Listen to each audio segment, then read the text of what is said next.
In the kingdom of Eloria, the royal family was impossible to miss. The king and queen were the center of every room they entered, vibrant, outgoing, and universally beloved by their subjects. But living in the center of all that light casts a long shadow. Princess Elaine grew up entirely eclipsed by her parents' massive presence.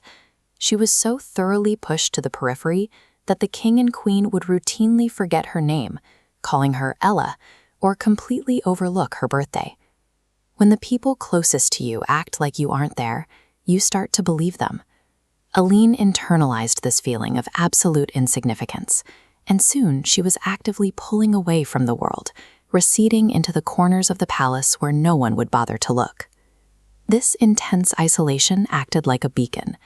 Malakar, a cunning sorcerer, ignored the kingdom's gold and lands, drawn instead to the heavy, suffocating energy of Eileen's profound self-doubt.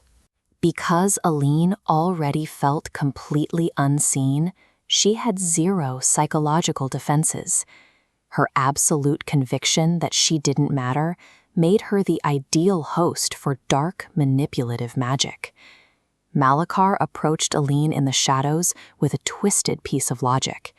He suggested that since nobody noticed her anyway, becoming completely invisible might be the only way to actually force her family to worry about her.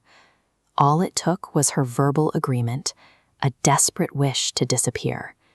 Malakar harnessed those words, unleashing a spell that fed directly off her insecurity.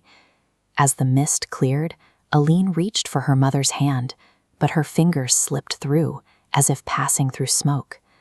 Her parents continued their conversation, their eyes scanning the room as if the space where their daughter stood had always been empty. Malakar's magic gave physical form to Eileen's mental state. She was now as invisible to the eye as she had felt in her own heart for years. Eileen was now completely isolated, locked in a prison built from her own lack of confidence. To get her life back, she had to find a way to break a curse that actively drew strength from her own mind. Wandering alone, Eileen stumbled upon Inara.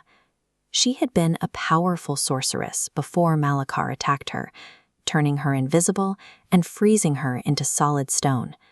Yet she remained conscious, clutching a single glowing piece of glass. This diagram shows the mechanics of Malakar's magic. The shard belonged to the shadow mirror, a central artifact that actively absorbs negative energy from isolated victims, funneling their misery to power itself, while reflecting their worst fears back at them. Inara poured the last reserves of her magic into that jagged shard, offering it to Eileen. It was the first time in years someone looked at the princess and genuinely believed she was capable of doing something important. Knowing she had to carry it into the treacherous forest of whispers to find and destroy the shadow mirror, that single act of trust from a stranger gave Eileen the exact push she needed. Instead of shrinking away, she finally stepped forward. The forest of whispers was designed to break its intruders. The woods were perpetually dark, deeply, completely disorienting, and highly, aggressively reactive, shifting its paths the moment it sensed hesitation or fear. Almost immediately, a swarm of fairies surrounded her. They could see through her invisibility, but used the opportunity to mock her and pull at her clothes, acting as a physical megaphone for all her deepest insecurities.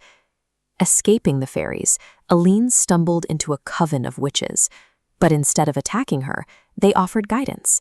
They didn't see a transparent, forgotten girl. They recognized the distinct energy of a person actively choosing to be brave.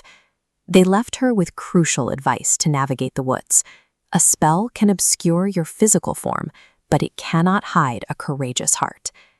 Sensing her progress, Malakar manipulated the woods directly. He completely stripped away her sense of direction, trapping her in a continuous spatial loop meant to exhaust her and make her doubt she was making any progress at all. After wandering endlessly through the exact same clearing, Eileen realized the woods were lying to her. She closed her eyes, completely shutting off the external illusions, and focused entirely on the faint light radiating from Inara's shard. To survive the forest, she had to stop relying on external landmarks to tell her where she was. By trusting her own internal compass, the magical thicket parted, revealing a clear path forward. The path led her to a hidden, stagnant lake. Resting dead center in the murky water was the source of the curse, the shadow mirror, pulsing with a heavy, ominous light. Malakar appeared on the surface of the water, launching one final psychological attack. He projected vivid images of her parents, laughing and celebrating without her, telling Eileen she was entirely unloved and destined to remain forgotten. But the trick didn't work this time. Eileen remembered the witches who recognized her bravery, and Inara who trusted her with the shard. She firmly rejected the mirror's projections, speaking her own value aloud. Furious, Malakar unleashed a wave of dark energy. Eileen lunged forward, grabbed the shadow mirror, and intercepted the blast directly with the glass. The artifact was designed to absorb insecurity and fear.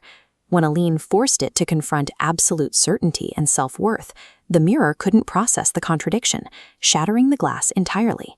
With the mirror destroyed, the dark energy keeping the curse alive instantly evaporated. Across the woods, the forgotten victims, including Inara, finally materialized back into physical form. When Eileen walked back into the kingdom of Eloria, she was no longer a shadow. Her parents rushed down the palace steps to embrace her, their memories of their daughter flooding back. She didn't return to hiding in the corners of the ballroom. She stood firmly in the light, fully visible to her family and the kingdom, because she finally understood her own worth. Visibility is an internal state. It begins the moment you find the